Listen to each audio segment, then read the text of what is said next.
America, being a superpower, was expected to retaliate, and America did.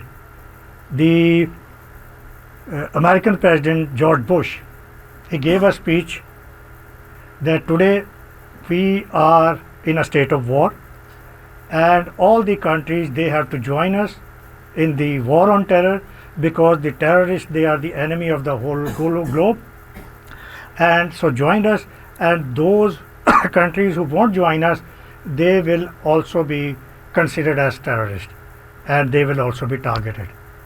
So the choice was not good one. It was indirectly conveyed that you all have to join this war on terror, and America decided to launch war on terror in Afghanistan. Why in Afghanistan? For two reasons.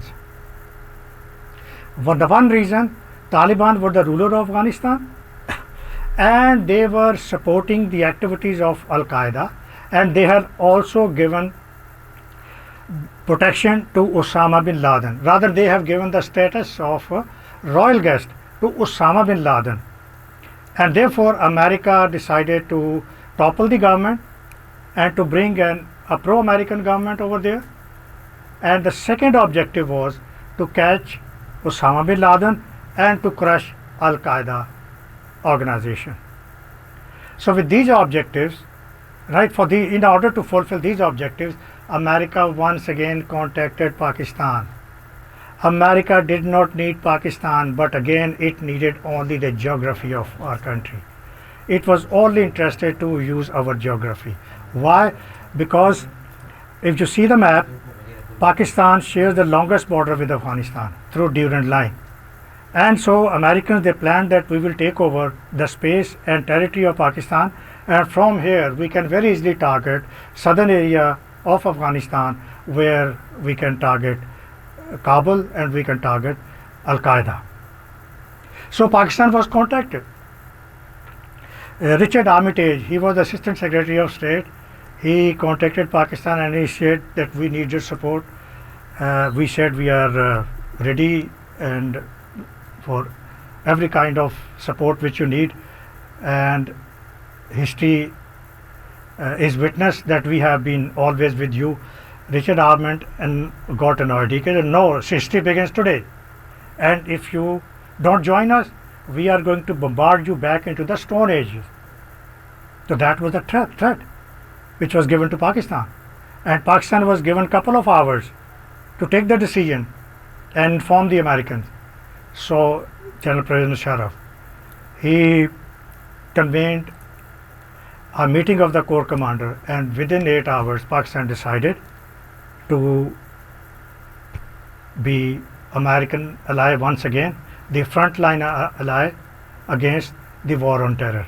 And we believe that by joining this war on terror, Pakistan would be ending its isolation, international isolation, and the status which I call the pariah state.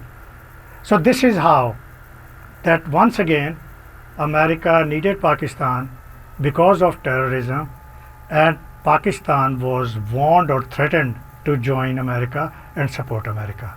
So this is very interesting, that how America gives the invitation to be their partners. Now the proceedings, Pakistan joins obviously, and Pakistan gets some incentives, like all the sanctions, democracy sanctions, the nuclear sanctions, and similarly issue of terrorism, they were all waived off. And once again Pakistan's amount, the assistance was restored. Secondly, Pakistan had to capture hundreds of members of Al-Qaeda and hand them over to the Americans. Then because of Pakistan's support, Pakistan's status of friendship was elevated as the non-NATO ally.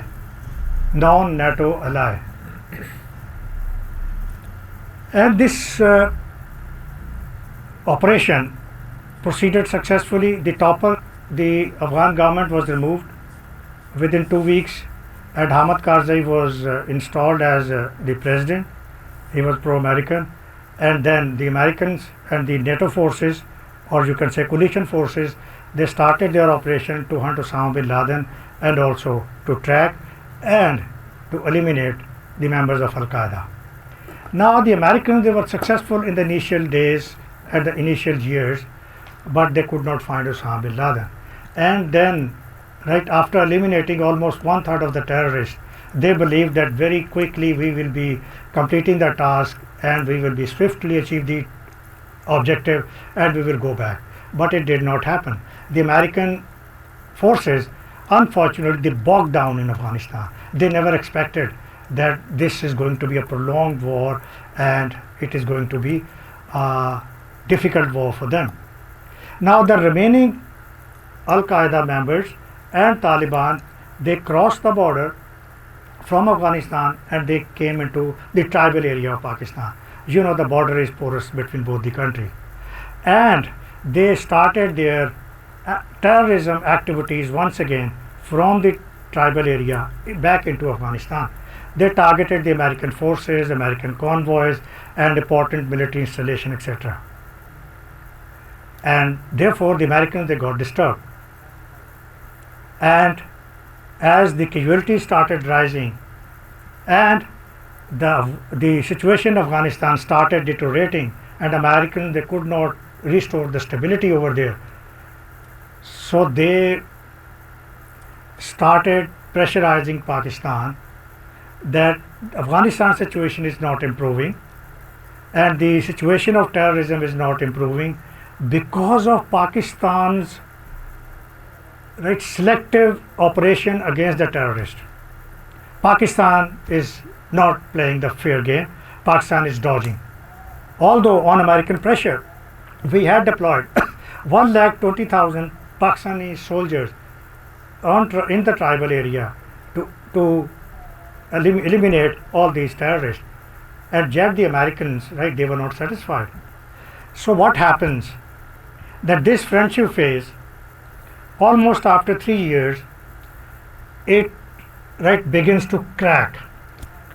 Crack means it begins to disintegrate into a sort of enmity or confusion. And now let's see.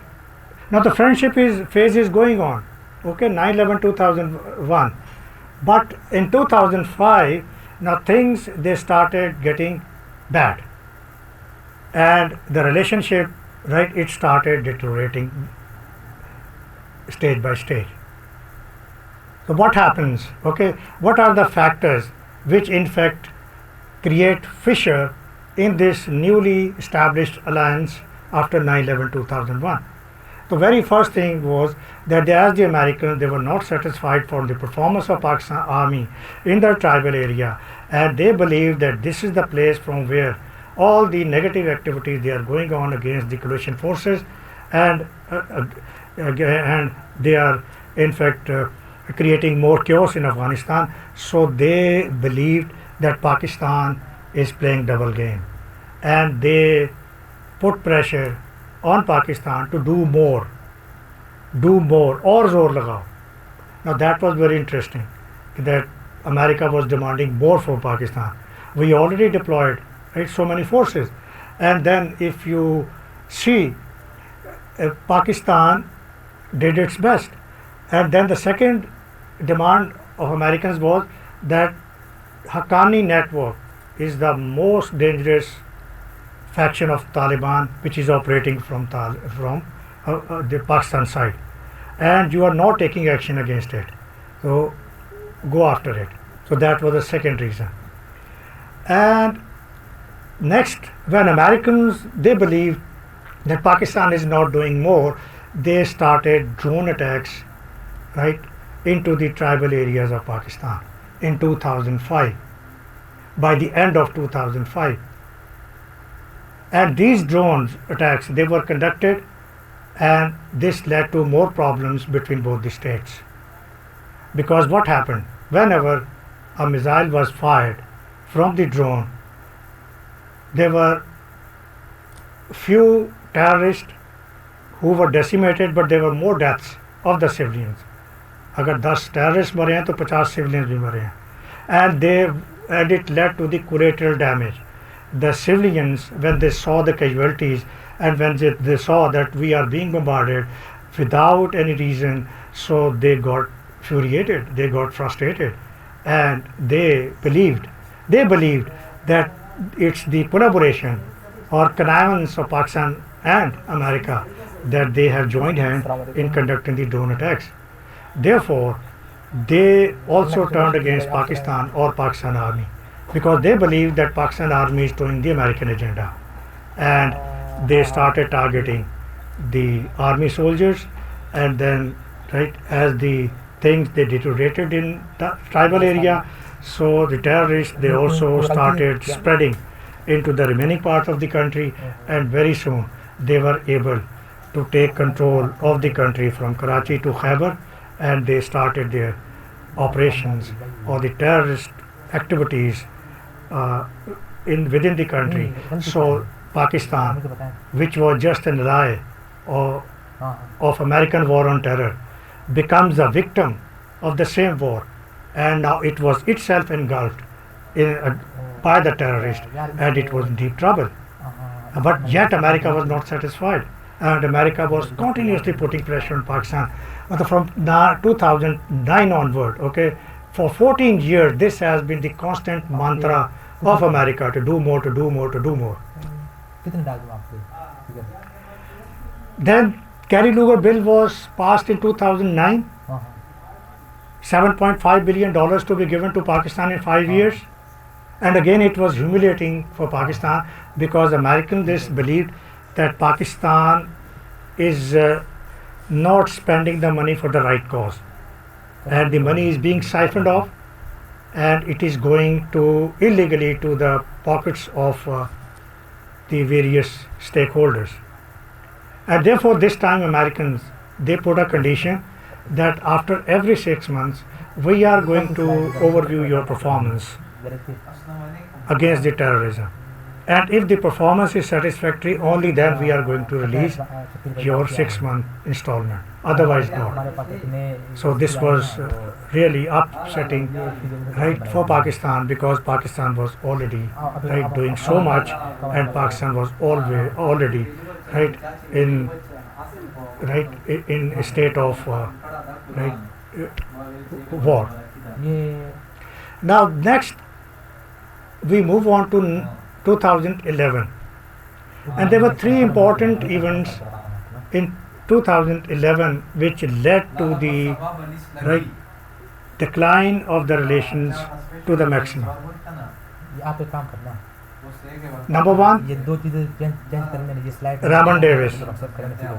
He was an American agent, and he had killed 2 civilians, and therefore he was arrested, and the nation wanted to punish him, but the Americans wanted that he should be dealt as a diplomat, and he should not be tried, and he should be sent to America. And so America became successful, because America, right, proved its muscle, proved its power, and Pakistan had to behave. That annoyed the public and also affected the relationship, that America is not respecting the sentiments of the people of Pakistan.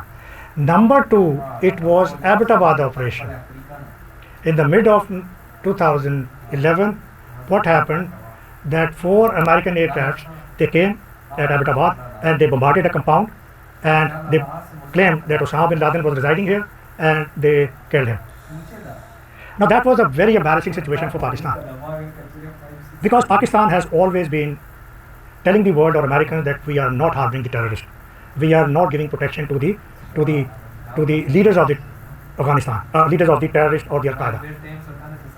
And now it was very obvious that Osama bin Laden was residing in one of the major cantonments of Pakistan, Abbottabad, just few furlongs away from the prestigious military academy Kabul. And how come that the Pakistan Army and one of the finest intelligence agencies of the world, ISI, did not have any information about Osama bin Laden? So anyway, right, this was a very sad incident, and this further created distrust between America and Pakistan. So distrust is increasing. Okay, do more, not doing more. Drones, the Abbottabad operation carried over again because there was no trust on Pakistan.